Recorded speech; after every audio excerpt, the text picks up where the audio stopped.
இந்த சிடபிள்யூ அருண் தேவராஜ் இந்த மனுஷன் இப்ப பொன்மொழிக்கு தான் வராரு, பாத்துக்கோங்க நீங்க. அங்க அவர் பேக்கெட்ல இருக்காரு. அவரு சிடபிள்யூஎம் போட்ட ஆர்டரை ஸ்டாப் ரிலீவிங்னு ஆர்டர் போடுறாரு.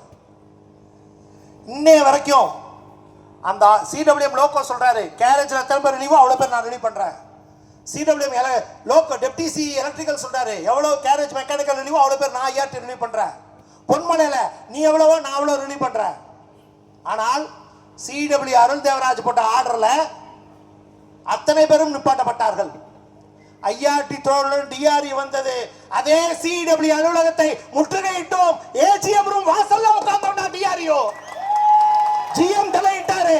ஜிஎம் தலையிட்டு உங்களது போராட்டம் justified, your demands are genuine சொல்லிதான் அந்த ஆட்கள் 14 பேருக்கு ரிலீவ் ஆர்டர் கொடுக்கப்பட்டது. ஆனா இன்னைய வரைக்கும் லோக்கல்ல இருக்கவங்க, எலக்ட்ரிக்கல்ல இருக்கவங்க, ஜியோஸ்ல இருக்கவங்க ரிலீவ் ஆகல. ஜூன் மாசம் ஜூலை மாசம் எக்ஸ்பைரி.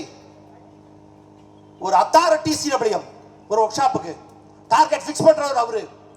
டார்கெட் ஃபிக்ஸ் பண்ற சிடபிள்யூஎம் நான் ரிலீவ் பண்ண முடியும்ங்கறாரு. எங்கேந்திர வந்தாரு சிடபிள்யூ, எங்கேந்து வந்தார் பிசிஎம்இ? கண்ணையா சொல்றதா கேட்பாரா? நமக்கு ஒரே ஒரு டவுட்டுங்க, சிடபிள்யூ ஆபீஸர் ஜிஎம் இங்கே வச்சிருக்காரா, ஆக்டிங் பிசிஎம்இ இருந்தாரு, அல்லது லோகோக்கு மாத்திட்டாரா?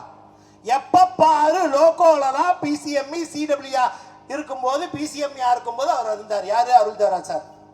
எப்ப பாரு சிஎம்டி லேப்ல, சாரி பர்சனல் கேரக்டரைசேஷன் நாங்கள் செய்ய மாட்டோம். அதனால் நீ எதுக்கு போனேன், என்னத்துக்கு போனேன், வலை வீச போனியா, எத்தனை மாட்டுச்சா, அதுக்கெல்லாம் நான் நுழையவே விரும்பல, விட்டுடுறேன். நீ எக்கேடு கட்டு போ. ஏன் கண்ணையா சொல்றதை மட்டும் கேட்குறேன்? ஒரு நியாயம் இல்லை? நியாயப்படி 15 வருஷம் 20 வருஷமா இருக்கான்.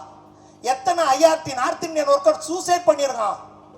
சூசைட் பண்ணிக்கிட்டான் போக முடியாம.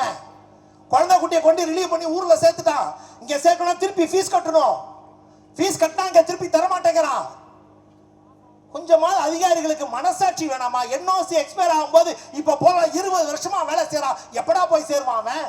ஸ்பவுஸ் கிரவுண்ட் இருக்கணும், உடனே ரிலீவ் பண்ணும். த்ரெஷோல்டு கிடையாது. நான் சேஃப்டி கேட்டகரி, த்ரெஷோல்டு கிடையாது.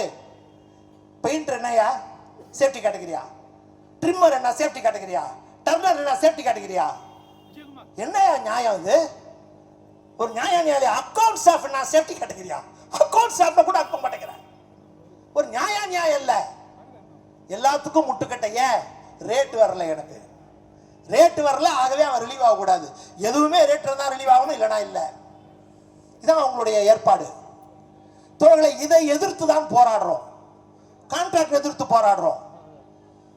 கான்ட்ராக்ட் விடுறான் வேலையை, அந்த வேலையை ரயில்வே தொழிலாளி வச்சு வேலை வாங்குறான். ஆர்எம்பியூ ஏசி கோச்ல கான்ட்ராக்ட், ஏசி கோச் ஆர்எம்பியூ